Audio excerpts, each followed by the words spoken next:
Bom dia, bom dia, bom dia a todos. Hoje eu tenho um grande prazer apresentar um professor ilustre aqui da nossa casa, o professor Jesus Paula Carvalho. O professor Jesus tem um grande nome aqui nacionalmente, inclusive na Febrasgo, e ele também faz parte da ANAGO, mostrando todo o seu brilho e sua importância em nosso meio. E devido a essa relevância, ele apresentou na Febrasgo uma aula que foi muito comentada devido ao seu brilho.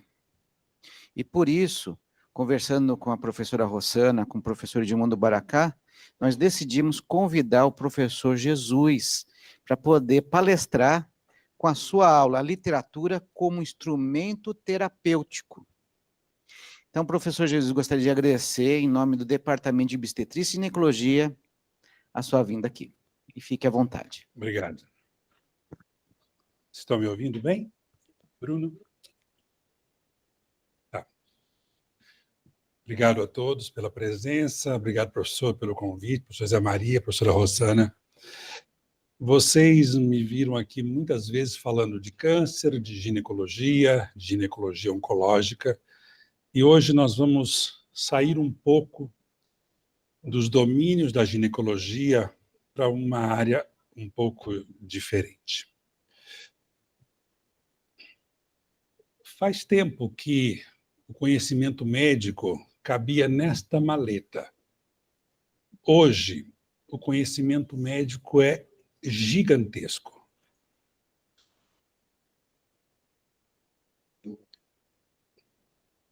Nós usamos tantos recursos, tanta tecnologia, mas mesmo assim nós não conseguimos curar todas as doenças ou aliviar todos os sintomas.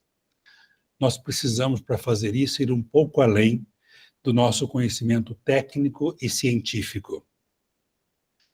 Isso não é um convite para que a gente enverede pelo charlatanismo, pelo curandeirismo ou pelo falso humanismo que sempre existiu e continua existindo. Ele só saiu das garrafadas e foi para as telinhas dos smartphones, mas está por aí. Existem instrumentos ancestrais, milenares, que podem nos auxiliar a fazer tratamentos e curas além do nosso conhecimento técnico e científico. Um desses conhecimentos é a leitura. Isso não é algo de hoje. No Egito Antigo, Ramsés II tinha um aposento que era dedicado à leitura. Esse aposento chamava-se Casa de Cura para a Alma. Aqui já surge a palavra cura. Na Grécia, 384 anos antes de Cristo, Aristóteles escreveu o primeiro tratado de teoria literária que é lido até hoje nas universidades. Chamava-se a Poética. Aqui ele conceitua o drama, a comédia, as metáforas e a catarse. O que escreveu Aristóteles? A leitura, o drama e as metáforas podem curar e purificar as emoções negativas. 300 anos antes de Cristo. Os livros são as cápsulas que contêm o medicamento e a metáfora é o princípio ativo. A biblioterapia nada mais é do que o uso de leituras como um instrumento terapêutico. E o que a gente deve ler? O que a gente pode ler? Praticamente em todos os compartimentos das obras literárias. Livros de ficção, romances, histórias curtas, biografias, dramas, contos, fábulas, até letras de músicas. E também as poesias. Tudo isso pode servir como um instrumento na hora que nós estamos tratando o nosso paciente. Essa literatura é um complemento para aquele conhecimento técnico científico que nós temos. Eu costumo dizer que o ser humano é um combo, um pouco de razão e muito de emoção. Então, quando nós estamos colocando a nossa técnica, a nossa ciência, nós estamos tratando no ambiente da razão. Mas, às vezes, o sofrimento dessa pessoa está num outro compartimento, que nós não vamos atingir. Nós vamos atingir através de outras ferramentas. E aqui a leitura preenche muito bem esse propósito. Vou citar alguns exemplos. Se nós vamos falar de loucura, como é que não vamos falar de loucura sem ter lido Don Quixote? Um livro escrito há 420 anos atrás, que é o livro mais lido no mundo, só perde para a Bíblia. 400 anos atrás. De tempos em tempos, a humanidade é sacudida por uma pandemia. E aí tem o micróbio, o vírus, a bactéria, seja lá o que for, a ciência correndo atrás disso e tentando ter soluções. Mas tem um outro impacto muito grande de uma pandemia. É o que ela causa nas pessoas, na população, no comportamento. Nem sempre isso é contemplado na nossa ciência. Camus descreve isso muito bem em A Peste. Eu li esse livro no ano que eu me formei médico, que coincidiu com a eclosão da pandemia da AIDS, do HIV. E fiquei muito impactado porque como as pessoas se comportavam naquela época, e era a mesma coisa que acontecia na época da peste. A gente não sabia se podia dar as mãos, se abraçar, chegar perto, entrar no mesmo ônibus. Isso aconteceu. E aconteceu de novo na pandemia do Covid-19. A ciência evoluiu muito, produziu vacinas, uma série de coisas. Mas a estupidez humana persiste às vezes, e a gente repete as mesmas mazelas. Isso a gente pode ver nos livros. Vários cientistas estão alertando que nós estamos na iminência de mais uma pandemia. É só esse vírus que está infectando aves ganhar mais algumas mutações, né, Gustavo? Ele passa a infectar humanos. E aí? Talvez seja um livro, uma coisa mortal. Nós vamos repetir de novo os mesmos comportamentos? A gente não aprende com a história? Às vezes não. Um outro livro que é extremamente marcante é esse aqui, O Gen. Todo momento nós somos impactados pelas maravilhas da genética, da ciência, que permitiu que se fizesse a primeira síntese da molécula de insulina e devolveu vida normal aos diabéticos que até então morriam. Isso foi através do conhecimento da genética. Mas tem também o lado sombrio da genética. Quanto se fez de coisas estúpidas tentando produzir uma raça pura, ariana, com a genética. E nós que somos médicos, às vezes nós estamos no meio dessa polêmica. Nós temos que mediar o que é o bem e o que é o mal. E isso continua acontecendo, e é função nossa, dos médicos, de fazer isso. Quando eu li esse livro, eu fiquei tão impactado que a Filomena e eu estávamos numa viagem, nós decidimos ir visitar o mosteiro onde Mendel fez as leis da genética. O Mendel era um monge que ocupava esse quartinho aqui no mosteiro, que está lá, e esse gramado aqui é onde ele plantava suas ervilhas. E foi lá que ele decifrou toda a saga da humanidade, como é que os nossos caracteres passam para os nossos filhos, para a nossa descendência. Foi um fato marcante, eu fiquei realmente muito impactado. E eu vou contar aqui uma pequena história. O Mendel foi contemporâneo de um outro gênio, que foi o Darwin. Eles viveram na mesma época. O Mendel tentava decifrar a genética, o Darwin a evolução. Esses dois gênios nunca se encontraram e nunca conversaram. Os trabalhos de um e outro só se encontraram 40 anos depois da morte deles. Foi uma pena, porque se eles tivessem se encontrado lá no mosteiro para tomar uma cerveja, os mosteiros produzem normalmente boa cerveja, um teria a resposta para a pergunta do outro, e vice-versa. Esse é um encontro que nunca aconteceu, mas aí eu usei a inteligência artificial para criar esse encontro que nunca aconteceu. Mas vamos voltar aos livros. Na Escócia, um estudo científico randomizado pegou um grupo de pacientes com depressão que foi medicado com as drogas tradicionais. Um outro grupo foi aconselhado a ler este livro, Superando a Depressão, com um mediador. No final de 4 meses, quem leu teve o dobro de resultados positivos do que quem só tomou remédios. Um estudo muito parecido foi feito aqui em Ribeirão Preto. Aí os pacientes eram pessoas que tinham distúrbios do sono. E a literatura médica está cada vez mais cheia de indicações da biblioterapia como uma modalidade terapêutica. Nas disfunções sexuais, no enfrentamento do câncer, que é uma área que a gente milita, e com resultados muito interessantes. Nós podemos indicar livros, ou seja lá qual forma de literatura, contos, histórias pequenas, para grupos específicos de pessoas.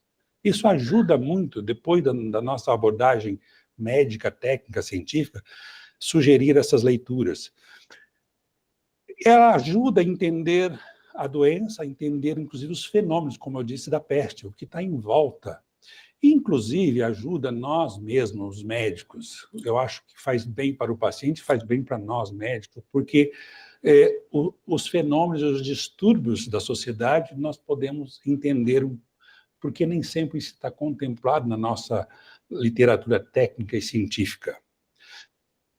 Em 1921, quando começava a ser gerada a serpente, Freud escreveu esse livro, A Psicologia das Massas e a Análise do Eu. Eu li esse livro recentemente. Freud, ele estava muito preocupado e queria responder a seguinte pergunta: como uma multidão de seres pensantes se submete tão cegamente a um líder? E ele desenvolve todo um raciocínio e nos dá dicas muito grandes de como a gente enfrentar essa situação. Como uma multidão de seres pensantes se submete tão cegamente a um líder, seja qual for o líder. Isso salvaria todos os nossos grupos de WhatsApp, nossas confrarias. Então, o uso de livros, a biblioterapia, ela pode ser uma leitura individual, mas ela é melhor quando ela é compartilhada. Então, você lê e compartilha. Ela ajuda nós vermos as nossas próprias vidas através dos personagens e através das metáforas, o grande poder das metáforas. Falar de nós mesmos é muito difícil, a gente se abrir e se expor. Mas os personagens estão ali para serem odiados, amados, dissecados, tudo que nós podemos fazer com eles. E fazendo isso, nós estamos fazendo com todos os que estão à nossa volta e conosco também. Ler uma obra literária faz bem para a saúde, isso já está mais do que provado. O paciente, o nosso paciente associa os problemas dos personagens com seus próprios problemas. Trabalhando o personagem, você está trabalhando você mesmo. Uma forma muito interessante de ler e de compartilhar são os clubes de leitura, que estão em grande evidência. Sobretudo porque existe uma grande diferença entre homens e mulheres. Os homens não leem muito, não compartilham, eles têm úlcera, gastrite, infartam. As mulheres não, as mulheres falam. Então, os clubes de leitura são locais de fala. Talvez por isso as mulheres vivem mais. Precisa ler, compartilhar e precisa falar. É uma ótima oportunidade para se falar. Do que se fala? As obras são riquíssimas. Nós podemos falar de divórcio, de relações parentais, de crise da adolescência, de depressão, as nossas experiências traumáticas e as experiências dos personagens, a violência, perdas e os lutos, os distúrbios comportamentais, os distúrbios alimentares, as dependências químicas. Tem obras literárias para tudo isso, é só a gente encontrar e ler, porque isso amplia todo o nosso conhecimento disso. Ler e compartilhar, esta é a grande chamada. Não é simplesmente pegar um livro e ler e depois sair batendo com o livro na cara do nosso colega. Existem algumas técnicas, e essas técnicas eu aprendi com a Carol, que está aqui na frente. Obrigado, Carol, por ter vindo, minha professora. Exige uma técnica, uma disciplina e algumas regras. Primeira técnica, compartilhar sim, discussão não. Vai contra tudo que nós aprendemos na nossa vida acadêmica. O bom é uma boa discussão. A mesma obra, um mesmo personagem pode e deve ter diferentes interpretações. Todas são igualmente importantes. Por quê? Porque não nos interessa concluir o que é certo e o que é errado, mas compartilhar todas as interpretações e depois a gente leva isso para casa e cada um escolhe a sua, ou a soma disso tudo. E aqui precisa ter um moderador, evidentemente, para não deixar as coisas descambar. E para quem está pensando em começar nisso, tem algumas dicas. Não comece pelo capítulo mais difícil, comece pelo mais fácil. Evite os temas tóxicos. Política, religião, futebol, e nem tampouco trazer os seus problemas pessoais para dentro do livro. Ao contrário, você leva o livro para dentro da sua vida. E quem fala não somos nós, são os personagens. Os personagens estão lá justamente para isso, para receber todo tipo de interação, boas ou más. Eu vou contar um pouco da minha experiência com o uso de obras literárias. Eu faço isso desde que eu me tornei médico. Eu, sempre que leio alguma coisa interessante, eu automaticamente associo aquilo a alguma situação clínica, médica, que eu já trabalhei dentro de uma comunidade muito carente, já trabalhei em todos os cenários possíveis, então eu sou muito grato à minha vida profissional porque me permitiu conhecer todos os cenários, da favela do Heliópolis ao Hospital Sírio-Libanês. Então, todos esses personagens estão aí. E, muitas vezes, junto com uma prescrição, eu ofereço um texto que antes eu tinha nas minhas gavetas, hoje eu tenho no meu notebook, eu posso compartilhar mais facilmente. E fico feliz quando uma paciente volta um tempo depois e diz: doutor, eu não lembro qual remédio que você me prescreveu, mas o texto que você me deu, eu li muitas vezes. Isso, para mim, faz toda a diferença. Bom, aí, isso que eu fazia de maneira tangencial tomou forma na pandemia do Covid. Por quê? Porque todo mundo sumiu dos consultórios. Teve um mês que eu atendi 3 pacientes o mês inteiro, ninguém vinha. Mas o telefone não parava de tocar. As pessoas queriam informações, queriam conversar e todas as perguntas para as quais eu não tinha respostas e ninguém tinha. Aí eu tive a ideia de, já que a demanda é conversar, vamos conversar em grupo. Eu pedi para a minha secretária selecionar grupos de 30, 40 pessoas e botar na telinha, e nós começamos a conversar.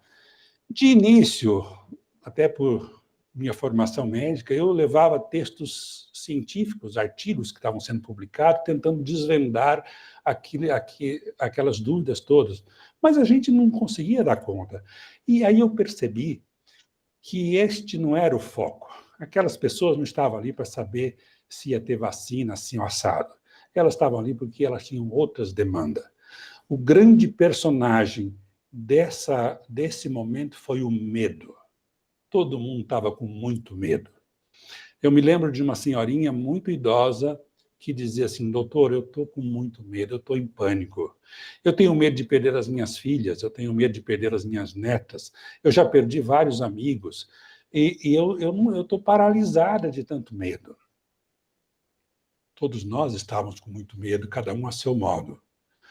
Eu disse naquela época: olha, eu vou lhe mostrar duas visões do medo. Vamos ler, então. Eu até pedi que ela lesse para mim. Eu vou ler aqui, não com a eloquência dela, porque eu não tenho talento. Congresso Internacional do Medo, de Carlos Drummond de Andrade. Provisoriamente não cantaremos o amor, que se refugiou mais abaixo dos subterrâneos. Cantaremos o medo, que esteriliza os abraços. Não cantaremos o ódio, porque esse não existe. Existe apenas o medo. Nosso pai, nosso companheiro. O medo grande dos sertões, dos mares, dos desertos, dos soldados, o medo das mães, o medo das igrejas. Cantaremos o medo dos ditadores, o medo dos democratas. Cantaremos o medo da morte e o medo de depois da morte. Depois, morreremos de medo. E sobre os nossos túmulos nascerão flores amarelas e medrosas. Eu acho que o Drummond, quando escreveu isso, estava vivendo uma situação parecida com a dessa senhora que tinha medo de tudo. Mas isso é uma visão. Nós podemos ter uma visão diferente também. E aqui eu cito Mia Couto, um escritor moçambicano, que tem uma proposta diferente. O texto dele é longo e eu escolhi só alguns para ilustrar essa aula. Vamos colocar um muro em volta do medo. Vamos murar o medo. O medo foi um dos meus primeiros mestres. Antes de ganhar confiança em celestiais criaturas, aprendi a temer monstros, fantasmas e demônios. Os anjos, quando chegaram, já era para me guardarem.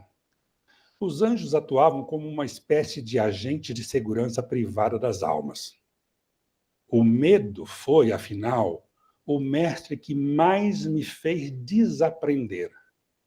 Há nesse mundo mais medo de coisas más do que coisas más propriamente ditas. É uma outra visão do medo. Nós podemos ter tantas outras. E o medo era o nosso personagem da época. Na pandemia, afetou todos nós, mas afetou particularmente duas populações. As crianças, que perderam o tempo de brincar, e os idosos, que ficaram ainda mais sós. Foi terrível para esses dois grupos. Mas teve um terceiro grupo que também sofreu muito na pandemia. As pessoas que foram obrigadas a conviver uma convivência que não estavam a fim de ter. O termo em inglês é esse, o forced togetherness.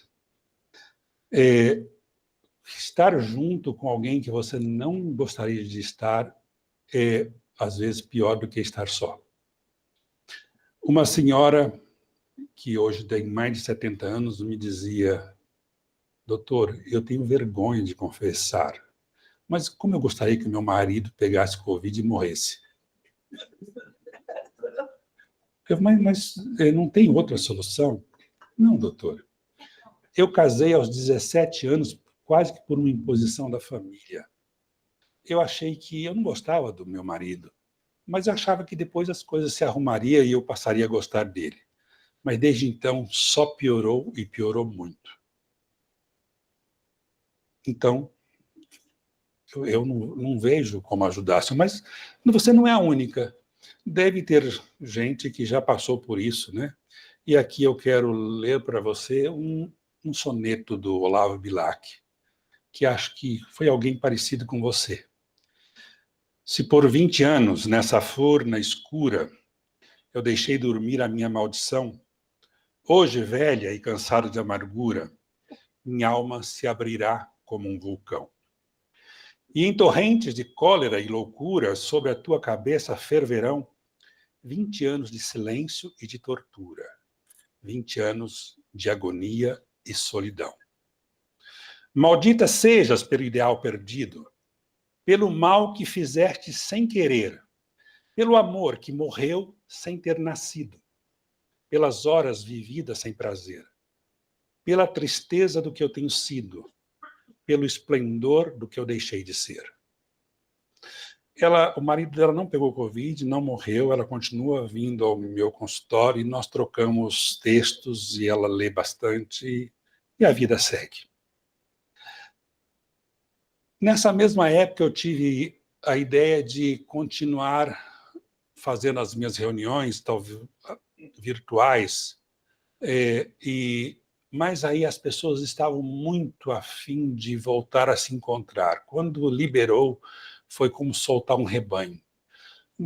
Todo mundo estava cansado das telinhas. A gente precisa encontrar pessoalmente.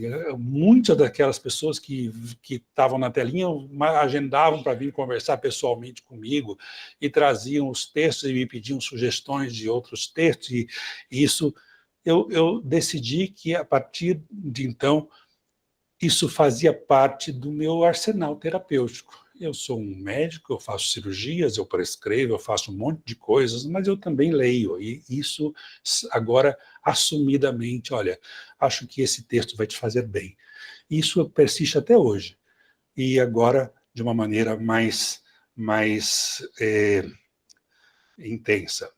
Foi mais ou menos nessa mesma época que a Filomena descobriu, lá no bairro que nós moramos, um grupo muito interessante. Carol e Fernanda estão aqui, que tinha um clube de leitura, e que, brilhantemente coordenado pela Carol, lia um livro todos os meses, e esse grupo continua existindo, e um grupo se discutia e vivenciava isso. Foi uma experiência muito interessante. As reuniões aconteciam em cenários diferentes, com obras diferentes, e aqui um aspecto bem interessante. Todas essas mulheres, ou pelo menos acho que a quase totalidade, têm maridos e têm namorados. E cadê? Eles não vêm. Os homens são muito resistentes. A Filomena, obrigado por você estar comigo. Então, essa foi uma coisa que também me marcou. Nós somos ginecologistas. Nós lidamos com mulheres. No último congresso de ginecologia, só tinha 17% de ginecologistas homens. Nós precisamos aprender a conversar com as mulheres, senão elas vão embora. Então, e aqui, os espaços de fala, que eu tanto falei. E é uma grande oportunidade a gente fazer isso. Bom, eu vou agora passar por alguns livros que eu li sozinho, li com pacientes e que li no clube de leitura que a gente frequentava, e comentar alguma coisa sobre eles. São vários, mas eu catei alguns.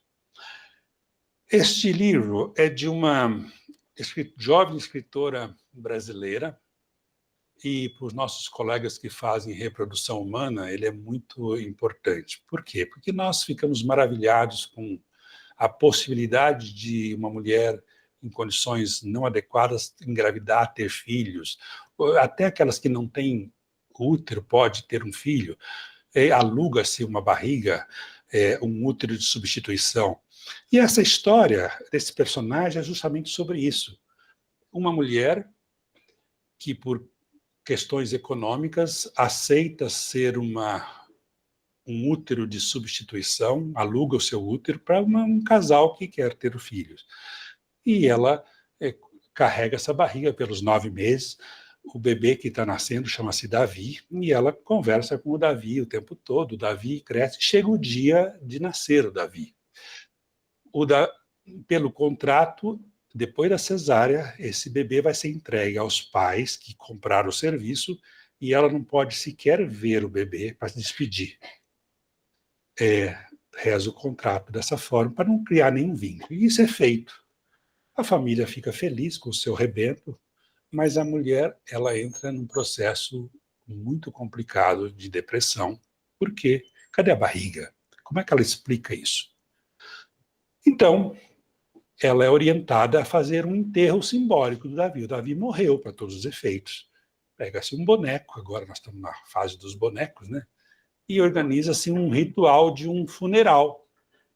E vai lá, enterra o Davi, a amiga dela vai junto, e tudo bem, e resolveu a questão. Lógico, o dinheiro acabou e ela é convidada a fazer de novo o mesmo processo. Fala assim, agora eu aprendi. Agora eu vou tratar disso como se fosse um monstro, que tem data e hora para ser mandado embora. E eu pergunto para os nossos colegas obstetras, que sabem que a mãe conversa com o conceito desde os primórdios, será que esse é o melhor ambiente para se gerar uma pessoa? Num ambiente em que ele é considerado um monstro, que vai ser entregue e a mãe vai embora? Quando eu terminei essa apresentação a semana passada no Rio de Janeiro, o professor Rui Ferriani, que é um especialista em reprodução humana, veio falar comigo. Ele falou assim, olha, eu não conheço esse livro, mas eu conheço várias pessoas que seriam essa personagem. E eu quero discutir isso no meu departamento, inclusive me convidou para ir fazer essa palestra lá em Ribeirão Preto. Então, tudo isso motivado por um livro. Quem não recebe todas as semanas no consultório alguém que vem brigando com a balança, pedindo uma receita, uma dieta, uma indicação de nutricionista ou as canetinhas maravilhosas que emagrecem? Esse livro que nós lemos lá no clube não é sobre obesidade, não é sobre dietas, não é sobre tratamento. É sobre a mulher. A mulher e seus amores, as relações com as outras, a relação com o entorno. Será que, antes de prescrever nossas canetinhas emagrecedoras, a gente se preocupou em entender o que tem nessa paciente que está à nossa frente? Eu que lido com câncer, a Filomena vive muito isso, nós temos um colega muito espirituoso, que ele fala assim, você chega para uma mulher e fala, olha, você tem um câncer, nós vamos fazer uma cirurgia, vamos tirar o seu útero, seus ovários, um pedaço do seu intestino, e não, tudo bem, estou forte, vou enfrentar. Aí depois disso você vai tomar um remédio que vai te dar diarreia, vômitos, náuseas, sua pele vai ficar horrível. Ela fala, não, eu vou em frente. Mas aí você fala assim, seu cabelo vai cair, aí ela desaba.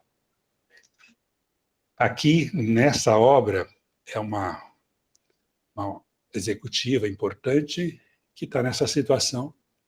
E o outro lado dessa história é a doadora do cabelo, uma mulher miserável na Índia, que vai lá para ter os seus cabelos raspados para produzir uma trança. E aqui se trança a história da executiva com a miserável nisso, e nos faz pensar que toda a história tem sempre mais de uma versão. E é importante nós conhecermos todas. Rosa Monteiro é uma jornalista do jornal El País, é uma das escritoras mais premiadas na Europa e é também uma psicóloga. E ela escreveu esse livro, que eu reputo um dos melhores, mostrando como as grandes obras foram criadas, essas pessoas que nós admiramos, que escreveram, né? O processo criativo é uma obra que não transita pela parte racional e técnica, nesse outro compartimento. Então, até para fins de pesquisa mesmo, é importante nós lermos para saber como é que nasceram as obras que hoje nós admiramos. Fitzgerald escreve assim, os contos que eu escrevo quando eu estou sóbrio são idiotas. Tudo aparece muito racionalizado, sem sentido. Quanto mais se usa a razão na arte, menos sentido tem. Então, isso me fez pensar em todos aqueles loucos que a gente conhece, entre aspas. Isso existe na arte também, no nosso dia a dia, aquele indivíduo é meio estranho. Provavelmente, nós não estamos entendendo o processo criativo desse. Até nos nossos amigos cirurgiões, eu começo a enxergar, o indivíduo precisa daquele pedacinho de loucura ele precisa ir lá pular de paraquedas para sentir adrenalina, porque faz dias que ele não tem uma adrenalina quando rompe um vaso na cirurgia. Ele depende disso. Então, nós começamos a entender melhor as pessoas, porque os artistas que consagraram é uma parcela ínfima desse universo de pessoas que tem que não se encaixa no que nós chamamos daquelas pessoas normais. É importante nós termos isso. Essa obra também me toca muito, porque é uma obra-prima de uma nossa grande estrela. E aqui, Clarice Lispector ficou doente em agosto de 1977. Ela tinha um câncer de ovário. Naquela época, não tinha quase nada a não ser a cirurgia. A expectativa de vida nos anos 70 de uma mulher com câncer de ovário era de 6 meses. Ela durou 4. E nesses 4 meses, ela morreu em dezembro, de agosto a dezembro ela escreveu A Hora da Estrela. Nesse livro não tem nada de doença, não tem nada de câncer, não tem nada. Ela descreve um personagem, a Macabeia. Uma mulher que, a despeito de todas as evidências em contrário, ela decidiu que ia ser feliz. É um contrassenso, né? Imagina o esforço de alguém que, sabendo que tudo vai dar errado, mas ela acha que vai dar certo. Eu escrevo como se fosse para salvar a vida de alguém. Provavelmente a minha própria vida. Essa é uma frase do livro. Tem uma outra frase dela que eu gosto também, que é assim: quem me lê é por sua conta e risco. Veja só, já no final da vida dela, no final do livro, a personagem dela foi atropelada, está morrendo, e ela escreve essa frase: Macabeia lutava muda. Vou fazer o possível para que ela não morra. Mas que vontade de adormecê-la e de eu mesmo ir para a cama dormir. Isso aqui é a descrição da morte da personagem, que, no fundo, que vontade de eu mesmo ir para a cama dormir. Bom,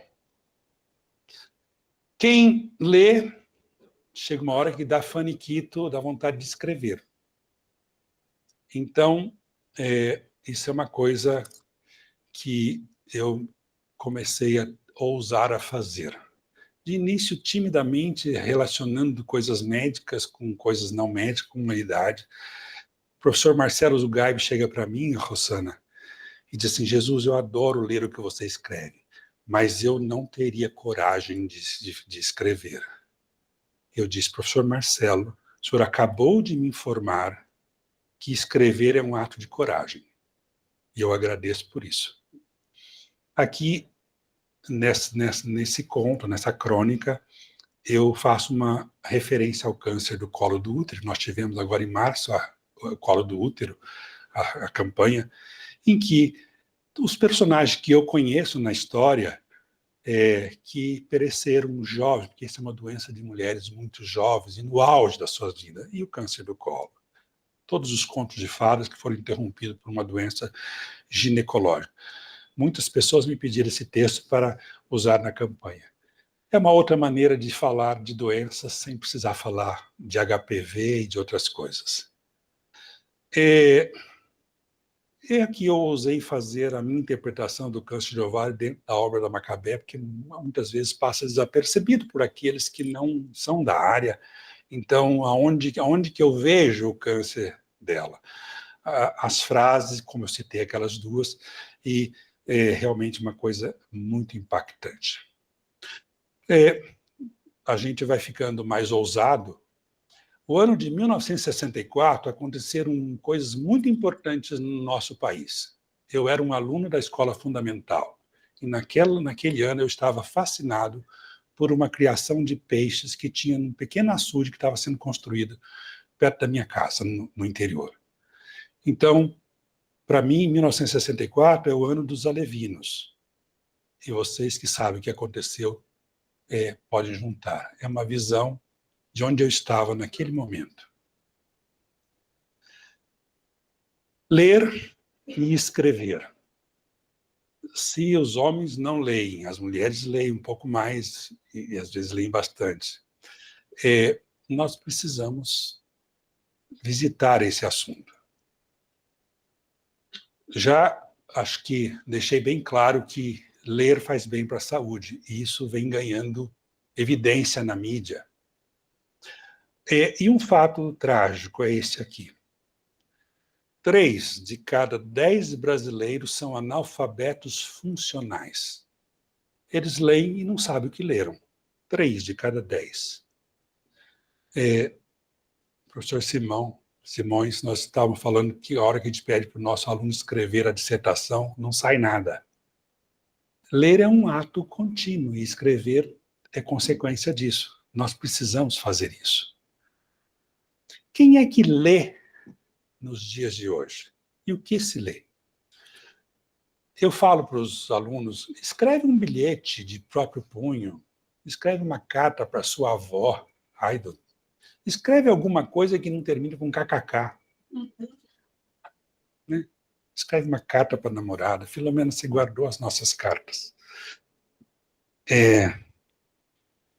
Mas ninguém escreve. Quando chega nas datas, no Natal, manda aquelas arvorezinhas que fazem assim, aqueles sinaizinhos, emoji, as figurinhas feitas pelo computador, e eu fico angustiado para saber se naquele monte de papéis tem alguma coisa escrita à mão por alguém com erros de preferência, de português, de concordância, mas que eu saiba que foi feito por uma pessoa humana, e não por uma máquina. Cada vez tem menos. Ninguém entende o que leu, ninguém lê. A minha irmã não escreve poesias. Nem penso que se meterá um dia a escrever poesias. Puxou a mãe, que não escrevia poesias, e ao pai, que também ele não escrevia poesias. Na casa da minha irmã, eu me sinto segura. Seu marido jamais escreverá poesias. E para não ser repetitiva como numa litania, nenhum dos parentes meus escrevem poesias.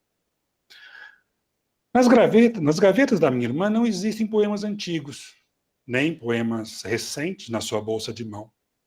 E quando a minha irmã me convida para almoçar, eu sei que ler-me poesias não é a sua intenção. Apenas a sopa, deliciosa, sem outro fim, eu diria. E o seu café, jamais um manuscrito mancharia. Em muitas famílias, ninguém escreve poesias. Mas se acontece, o que é raro, mas acontece, que seja, a poesia nasce como uma cascata por gerações, criando uma corrente envolvente no sentido em profusão. A minha irmã pratica uma discreta prosa oral, e toda a sua suposta escrita consiste em cartões postais, em cujos textos promete a mesma coisa todos os anos, que no retorno das férias, tudo quanto tudo contará e recontará. Ninguém na minha família nunca morreu por amor.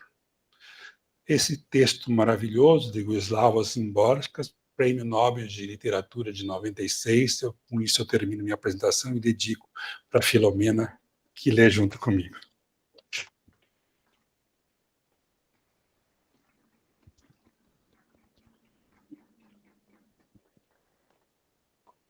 Bem, como vocês viram, todo mundo lá, tanto da ANAL como da própria Febrasgo, falou que foi maravilhoso, e eu concordo com eles. E vamos para as dúvidas. Nós temos aqui o primeiro, professor Nilo, por favor. Bom dia. Hoje, quando eu cheguei aqui, encontrei o professor Jesus e nos cumprimentamos à nossa forma. Bom dia. E ele perguntou, você vai fazer perguntas? Eu falei, você é o único que sabe ensinar. E sabe falar alguma coisa e transmitir alguma coisa sempre de palpável no nosso meio ginecológico, arranca as trompas, quando você vai fazer esterectomia, assim por diante. E, mais uma vez, você ensinou outra vez, não diretamente na ginecologia, mas uma forma indireta, como atender o seu paciente de uma forma digna, que nós não estamos vendo hoje. Parabéns mais uma vez e continuarei fazendo perguntas sempre. Obrigado, professor Nilo. Quando você chegar na sua casa hoje, você abre o seu computador e leia um poema do Drummond que chama-se Canção para um Álbum de Moça, que começa assim: bom dia, me dizia a moça que de longe me via, e vai aí fora. Mais perguntas?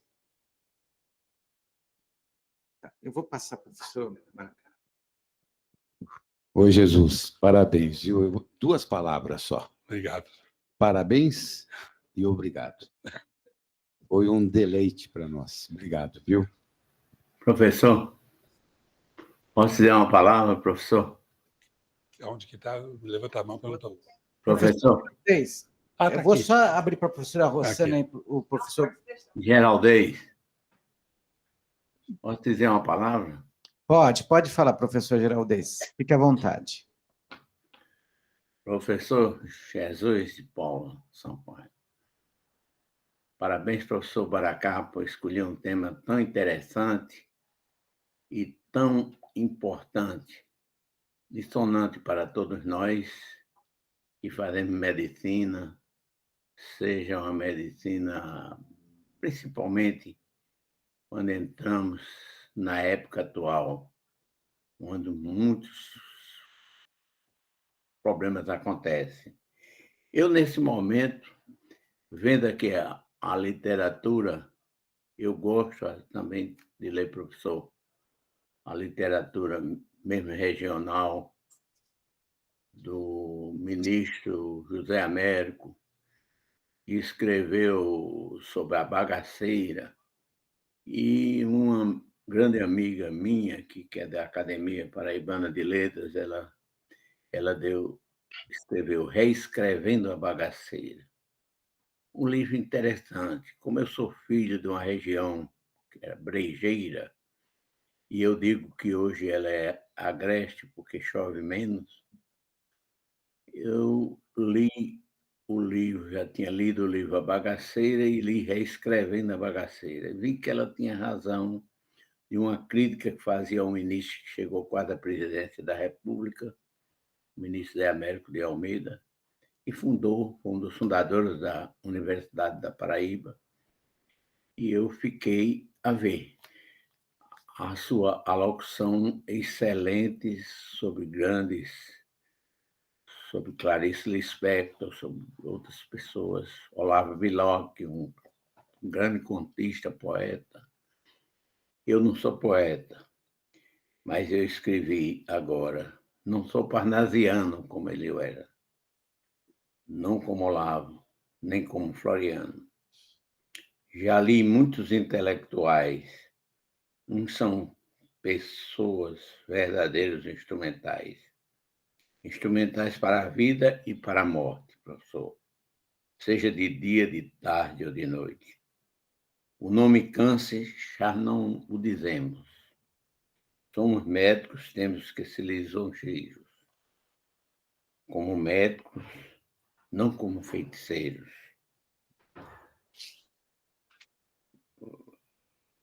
Fazendo raízes da vida e de evolução. Escrever como isto não causa involução. Espero que minhas palavras sejam amadas como uma verdadeira benção. Eu tive uma paciente essa semana que veio do sertão da Paraíba, que é um médico, aliás, ela veio do Curimataú paraibano, é uma região distanciada do sertão. Mas ela, como cliente minha, me conhecendo já há muito tempo, trouxe sua irmã, com os exames até que, depois de examiná-la, eu iria pedir. Me recordei muito das aulas aí do professor Baracá e toda a equipe que ele convoca, pessoas extraordinárias, que é um ensinamento diário que nós temos, o semanal, o diário, o quanto estivermos vendo. Então, vi, a paciente estava com câncer de mama. Eu não quis dizer, professor Jesus, para ela, câncer. Comecei a conversar aquela história da empatia médico-paciente está faltando em muita gente. Então, comecei a falar e vi todos os exames e a examinei. E vi que ela realmente era portadora de um adenocarcinoma de mama, que precisava imediatamente de uma quimioterapia redutora para ser como uma salvadora daquele momento e continuar a terapêutica necessária. Ela falou em regulação. Eu já escrevi numa revista aqui da nossa Academia de Medicina que isso é uma involução, não é evolução. Por isso que esse que eu li agora para o senhor, eu fiz agora, enquanto o senhor estava fazendo sua brilhante aula. Obrigado, professor Geraldes. Sinceramente, vou concluir dizendo, em pouco menos de uma semana, a paciente apareceu para mim. A irmã dela estava desesperada, realmente estava, porque disseram que tinha câncer, que tinha isso, aquilo outro. Eu soube dizer com outras palavras e ela atendeu o meu pedido. Então, foi isso que a irmã dela chegou a me dizer.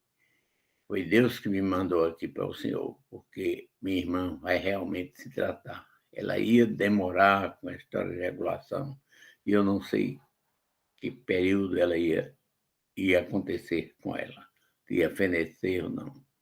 Vi uma outra paciente como obstetra, e eu fiquei muito preocupado com essa jovem, uma jovem que já tem um filho, mas é muito jovem, bonita, simpática, e eu não sou obstetra dela. E ela começou a dizer, eu terminei vindo que era uma coisa interessante, era uma síndrome de Patot, que a professora Rossana conhece.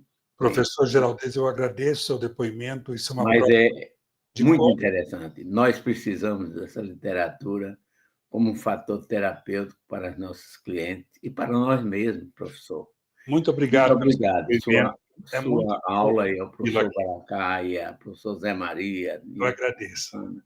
a Nilo, a todos que estão aí. Meu muito obrigado, que essa aula traz uma reflexão muito grande para a vida. Excelente. Professor Jesus, por favor, qual o comentário que o senhor tem? Bom, eu vou replicar aqui o que eu disse ao professor Baracá, que eu pretendo continuar tendo coragem para escrever e convidar as pessoas para também fazerem isso. E a gente começa de onde pode e usar esse insight para criar empatia. A pior coisa que existe quando um paciente chega com aqueles 2 sacos de exames, põe na nossa frente e a gente já começa a falar dos exames. Antes daquilo, tem uma pessoa que, às vezes, nem sabe por onde começar a história. Às vezes, esses recursos nos ajudam a criar esse link. E eu não me arrependo de todas as vezes que eu fiz isso, pelo contrário, me ajudou muito e continua me ajudando. Eu acho que esse é a mensagem final. Professora Rossana? Jesus, eu queria, na verdade, agradecer, te parabenizar, né? Acho que a gente não podia, como departamento, ficar sem essa sua fala, né? Que na verdade, faz bem para a alma, né? E o que você está dizendo para cada um de nós é que sim, nós precisamos parar, né? Então, eu achava que o mal desse momento que a gente vive seria depressão, e não é a ansiedade, né? E parar para a leitura, parar para ler os textos que eu sou inscrita no seu, né? Eu recebo o que você escreve e as newsletters, e acho que recomendo que todos aqui que não são inscritos que se inscrevam, né? Porque é uma forma que a gente tem, mesmo que seja rápida, singela, de parar um pouco, Então, te agradecer por nos parar um pouco. Obrigado. Bruno, você pode colocar de novo a apresentação para o último slide? Bom, obrigado, professora Rossana, por me ler e por compartilhar. Quem quiser pode. Isso aqui é uma plataforma, quem me apresentou foi a Fernanda, que me mostrou esse espaço para a gente escrever. E lá, apesar de as pessoas quererem ganhar dinheiro com isso, eu não tenho nenhuma pretensão com isso. Eu sou generosamente pago pelas minhas pacientes, que é gratuito, se inscreva como gratuito. Em cima do que você falou, Rosana, eu não coloquei aqui, mas uma das palavras que mais me amedronta atualmente é entrega. Hoje, no mundo corporativo, essa palavra virou um fetiche. Esse indivíduo tem uma grande entrega. Nós damos uma meta, ele dobra a meta, triplica a meta, e todo mundo entra nesse carrossel de entrega e ninguém para perguntar se esse indivíduo está feliz, se é isso mesmo que ele quer. Nós estamos produzindo bilionários todos os dias e uma legião de idiotas que sustentam esses bilionários. Então, acho que é exatamente nossa função como no meio acadêmico de alertar para isso. Qual é a finalidade que nós temos? É produzir bilionários, produzir entregas ou produzir pessoas felizes. Muito obrigado pelo seu comentário. Gustavo, parabéns, professor Jesus, maravilhoso. Eu acho que o senhor chamou atenção para duas coisas, né? Então, primeiro, a possibilidade terapêutica da leitura, que eu acho que é sensacional, mas eu acho que o senhor também chama atenção para a gente resgatar um médico clássico em que ele se apoiava na literatura para conseguir trazer alguma coisa para os seus pacientes, né? Para os seus pacientes, de uma maneira geral, porque a gente lê, a gente vai entendendo um pouco o drama humano e a gente vai, de alguma maneira, simpatizando com essas pessoas que estão nas nossas frentes, né, todos os dias. Mas a minha pergunta é o seguinte: eu sou muito fã de alguns escritores médicos, entre eles o Pedro Nava, que era um memorialista maravilhoso, e o próprio Guimarães Rosa, né? O senhor acha que o médico tem um jeito de escrever diferente para ele retratar muito a partir do que ele vive com os seus pacientes, ou ele entra quando ele vira escritor, ele é um escritor igual, não igual, mas na mesma categoria dos outros? Eu acho que tem hoje, Gustavo, vários tipos de escritores. Aqueles que escrevem para si e quem lê por sua conta e risco, que esse é o mais importante, e aquele que quer transformar isso numa profissão rendável e, de preferência, rápido. Esses últimos eu não acredito muito. Escrever é uma coisa de você mostrar o seu lado intimista. Quando perguntaram para o Guimarães Rosa, que era um médico, aonde você está quando você escreveu Grande Sertão Veredas, ele disse assim: eu estava em Paris, no meu apartamento. Aí, mas como que você escreveu o sertão com detalhe, estando olhando o Champs-Élysées? Ele disse: porque o sertão está aqui dentro e eu carrego ele para onde eu vou. Então, na verdade, é isso, né? Você, num livro chamado Cartas a um Jovem Poeta, o personagem, ele fala: mas como é que eu vou ter inspiração? Eu não consigo escrever como você. Ele fala assim: então tá. Então, um indivíduo que está preso numa cela, sem janelas, que não vê a paisagem, não tem nada para escrever. E a tua imaginação toda? Então, acho que é isso. E o interessante é que na hora que você abre essa compota, ela vai se abrindo cada vez mais e faz bem para a gente, porque uma provocação leva a outra, você vai juntando coisas, né? E aí a gente precisa ter coragem, Gustavo, de responder aquela pergunta: mas você é um desocupado? Eu estou aqui, né, 9 horas atendendo minha 40ª paciente, você está aí lendo, né? Estou fazendo uma coisa tão importante quanto. Obrigado. Professor Galeta.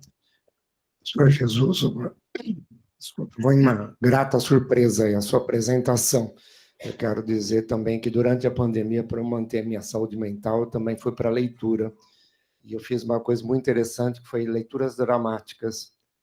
E é interessante que o senhor mesmo colocando os poemas, a oralidade acaba sendo muito importante, né? Você coloca a emoção. Então, todas as artes têm um pouco disso. Eu percebi que o teatro tem, a pintura tem. Inclusive, o senhor colocou a questão da biblioteca estar junto na questão da cura, mas no tempo de Asclépio tinha uma coisa de drama, de fazer teatro, que ele falava, olha, você sai daqui, vai para o teatro, que você vai conseguir entender o que está acontecendo com você, que é um pouco da literatura. E eu queria fazer uma pergunta, porque a gente percebe cada vez mais a saúde mental aqui na faculdade dos alunos de medicina comprometida.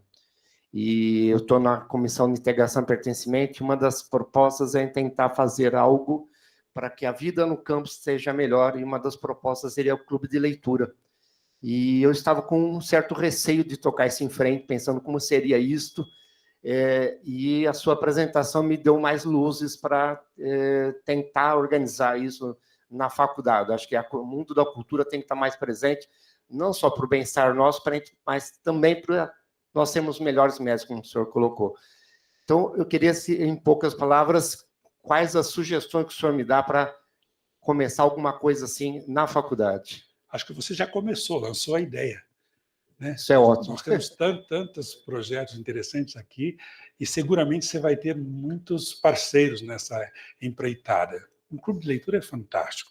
É um local que nós temos todas as condições de ter isso dentro da nossa escola, que é uma escola com uma ampla leque de atividades.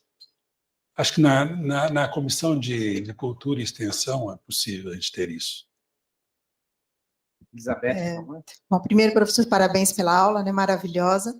Eu sou fisioterapeuta, né, não sou médica, mas eu queria ouvir sua opinião. A gente tem aqui na medicina, na Faculdade de Medicina, né, eu tenho a honra de coordenar o Mar de Alegria, que é um projeto de cultura e extensão centrado na humanização. Então, a gente, durante um ano, a gente pega alunos da USP inteiro, mas predominantemente os 4 cursos da FM, e a gente treina esse aluno na leitura de contação de histórias e palhaço de hospital. E aí, à noite, uma vez por semana, a gente atende os pacientes, aqui no HC, incluindo no Obstetrícia, e no Instituto do Câncer, lá no ICESP. E a intenção é que esses alunos se aproximem dos pacientes doentes sem obrigação de cura, e que eles se tornem mais humanizados, né? E a gente percebe que, mesmo tendo esse um ano, né, de trabalho com os alunos, é muito difícil estimular a leitura. Então, eu queria ouvir do senhor como que a gente pode estimular que a leitura, como que a gente pode usar a leitura como uma estratégia de humanização na formação do profissional de saúde. Olha, obrigado pelo seu depoimento. Isso é muito recente, né? Agora que isso começa a sair das caixas, nós somos muito focados na técnica, nos estudos randomizados e não nas humanidades. A hora que a gente começa a falar, eu mostrei uma série de referentes de grupos que já começam, mas é um crescendo.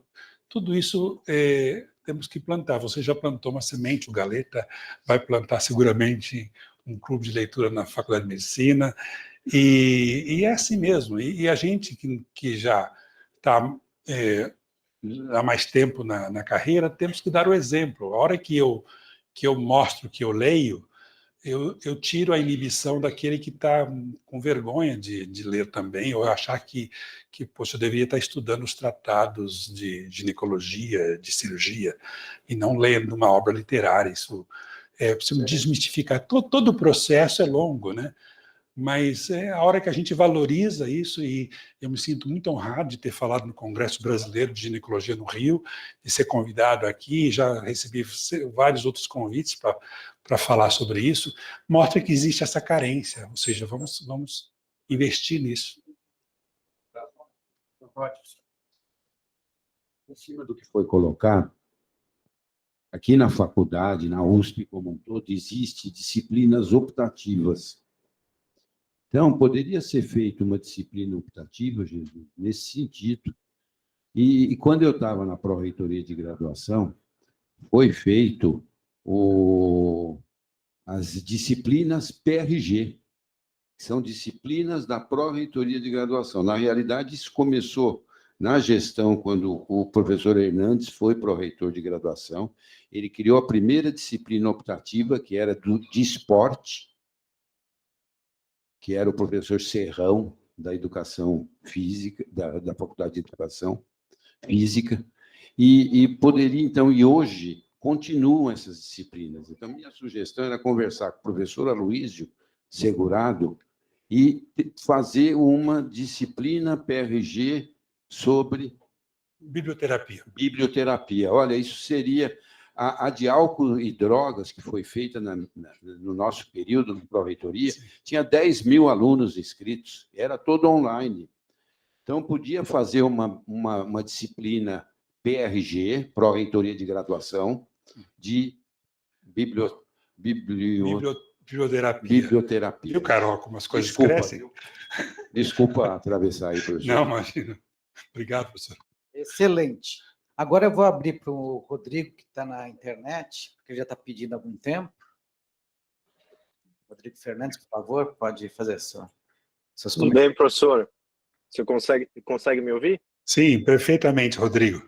Perfeito. Professor, desculpa não estar presente, mas eu fiz questão de estar, no mínimo, online aqui. Eu, particularmente, gosto muito da questão literária. Eu sou mais para o lado da emoção do que para a razão, e me peguei aqui tendo que fechar a câmera em alguns momentos, porque me tocou nessa parte emocional. O senhor imagina que, nesse caos que a gente vive todo dia a dia, né? E eu, particularmente, finalizando tese de doutorado, com uma filha pequena de 4 anos, eu me perdi há muito tempo atrás. Eu tinha minhas poesias que eu escrevia para meus pais, escrevia para as minhas, na época, namoradas ou pretendentes, a esposas, e o caos tomou conta da vida, né? Então, como que o senhor sugere encontrar um espaço no nosso dia a dia para a gente retomar essa questão literária, para a gente retomar essa questão um pouco romântica da medicina, para que, justamente como o senhor disse, a gente possa fazer uma medicina melhor. E parabéns mais uma vez. Obrigado, Rodrigo. O Rodrigo acaba de publicar sua tese de doutorado brilhantemente. Parabéns de novo, Rodrigo. Eu tive o prazer de ser orientador do Rodrigo no doutorado dele. Rodrigo, a minha intenção nunca é fazer ninguém chorar, apesar das pessoas me ligarem para dizer que choraram, tá? É uma consequência, é por sua conta e risco, tá? Mas obrigado. Eu acho que nós podemos investir nisso, criando as nossas rodas de conversa. Nós já fazemos isso, né? Sempre depois das nossos tumor board, a gente sempre tem aqui a hora do café, e que eu ficava muito preocupado, falei, será que eu estou sendo o chato de ficar puxando assuntos que não tem nada a ver? Mas eu percebi que não, que é um momento de criar a empatia, da gente aproximar as pessoas. Isso é muito bom e você faz isso muito bem. Obrigado, Rodrigo. Excelente. Agora, Marco Antônio, por favor. Professor Jesus, obrigado. Queria falar algumas coisas que é interessante, que eu passei em primeiro lugar no curso de jornalismo, e a minha mãe sempre foi muito eloquente, professora primária. Ela falou, nesse cursinho qualquer bosta passa. Você não falou que você ia ser médico, mas seja médico, não médicozinho. Médico tem que saber filosofia. Aí eu fui atrás, eu fiz Faculdade de Medicina Federal do Triângulo Mineiro, e a faculdade ela tinha um curso de filosofia. Só que ele foi desativado. Então, eu acho que é importante esse pré-conhecimento durante a faculdade, mas de uma outra abordagem, talvez, né? Talvez o Galeta está falando sobre a literatura, e aí engloba também a filosofia. A São Paulo, infelizmente, as livrarias estão fechando, né? Hoje em dia a gente tem que comprar livro pela internet, porque a Livraria Cultura, que é um espaço que a gente se encontrava, só Buenos Aires tem mais livrarias do que o Brasil inteiro, só a cidade de Buenos Aires. Então, e a outra coisa que eu fico muito feliz é que todos nós somos, o senhor veio lá de Ribeirão Preto, o professor Baracá vem de Tupã, eu venho de Santo Anastácio, por exemplo, Rossano vem de Muzambinho, né, meu querido conterrâneo ali do lado, porque a cidade do professor Nilson ela faz parte da grande Santo Anastácio. Então, que é interessante a nossa visão, né? Você tem ideia, o Guimarães Rosa, Aracy Guimarães Rosa, né? Até hoje, ela é citada pelo governo israelense porque ela salvou muita gente, e ela escreveu um livro sobre isso. Ela salvou muita gente, muitos judeus, né, na Segunda Guerra Mundial. Então, como que a gente do interior tem talvez uma visão, né, que acrescenta talvez essa coisa, não sei se é uma coisa bucólica ou alguma coisa assim. É isso, mas obrigado. Eu tive a oportunidade de conviver com grandes professores, acho que é o grande patrimônio que nós temos aqui nessa casa. Eu queria fazer uma citação ao professor Tales de Brito, professor da Filomena. Ele enchia a perua dele e nós subíamos a montanha de Atibaia para a casa de campo nos fins de semana. E uma das coisas que nós fazíamos era falar sobre livros, não sobre medicina.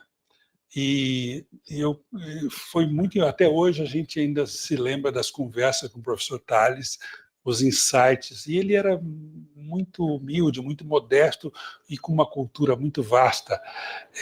Isso é nós como professores aqui, acho que podemos abrir esses espaços, não ter vergonha de se expor dessa forma.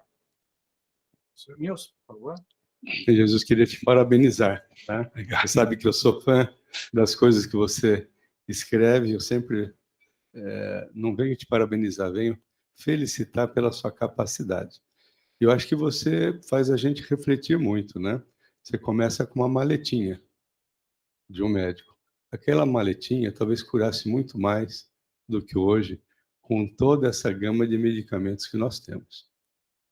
Se a gente pega os Estados Unidos, é a medicina mais cara do mundo. 50% do custo de medicamentos não nutracêuticos no mundo é arrecadado nos Estados Unidos. E qual é o resultado? Pífio.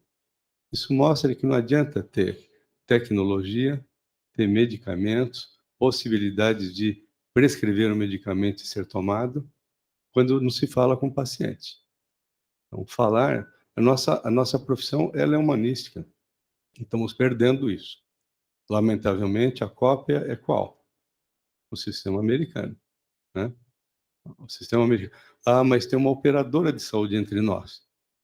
Pega um prontuário AI, né, inteligência, você não digita, você fica conversando com ela, olhando nos olhos dela, e ele vai digitar tudo. Né? Para dar atenção a ela. Isso é importante. Às vezes não se cumprimenta, não se dá um beijo no rosto da paciente, não se faz um cumprimento adequado, não dá uma mensagem. Então, você faz a gente refletir muito sobre isso. E eu acho que você também resgata uma coisa muito bonita dessa instituição, que são pessoas, as mais diversas, em várias áreas, que têm uma atuação brilhante. Tivemos aqui grandes gramáticos, aqui, principalmente na urologia, né? Então, você resgata. E faz lembrar uma coisa que eu também gosto muito, que é a parte dos filmes, né? Acho que todos nós devemos assistir um filme chamado Esse Mundo dos Loucos. Roi Lequer, né? Seria o coração do rei. Então, muito interessante. No final da Segunda Guerra Mundial, os alemães estão numa cidade pequena e que tem um hospício. O hospício foi descuidado. O pessoal estava querendo sobreviver. E os loucos saíram. Que delícia. Os loucos, em plena guerra, final da guerra, estão comemorando. Um fala que ele é o Napoleão Bonaparte, o outro é o rei de copas. Quando fala rei de copas, os loucos ficam maravilhados. Chegou o nosso herói, chegou o que nos salva. E do outro lado, os alemães tentando se esconder com aquelas fardas, com aquela disciplina germânica violenta, tentando matar o inimigo. E vem a pergunta: quem é louco? Né? Então, eu acho que o cinema e a literatura, a parte escrita, elas se complementam muito bem. Eu acho que são coisas que a gente tem que pensar. E a sugestão do professor Boracá, eu acho que ela é fantástica. Não se lê mais, é o que você falou, não se sabe escrever. Né? E perdeu muito isso. O desastre, hoje em dia, é uma prova de dissertação. Isso é um desastre. A escrita é errada, ele não tem uma capacidade, né, de dissertação, então perdeu muito, né? E com o computador pior ainda, né? Gostei muito do que você terminou, não terminar no kkkk, né? Então, parabéns pela sua apresentação. Obrigado, Lucas. Temos mais uma pergunta.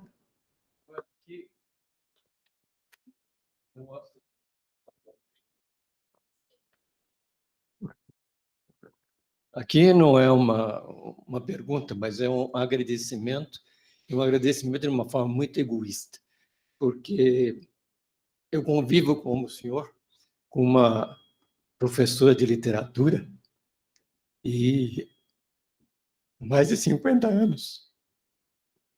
E, entre isso, o que aconteceu, nós tínhamos, até pouco tempo, um clube literário na minha casa, que era chamado Chá Literário.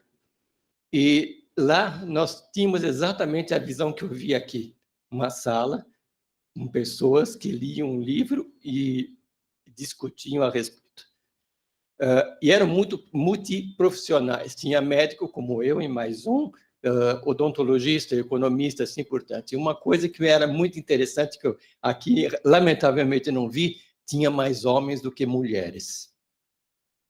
E, entre isso tudo, a discussão mais interessante era depois, que a gente ia escolher o próximo livro. Então, havia toda uma visão diferente de um médico, de um economista, de alguém que faz literatura. E isso foi uma vivência que fez com que não só eu desenvolvesse mais aquilo, sentimento interno de literatura, mas também de conseguir ver como as pessoas conseguem ver a mesma coisa de formas distintas. Então, agradecer isso. E eu sempre falo, e termino, que quem tem um livro nunca está só. E é exatamente isso. Vendo no senhor, nós não estamos sós. Temos muito mais gente conosco. Muito obrigado. Eu que agradeço os comentários. Muito obrigado.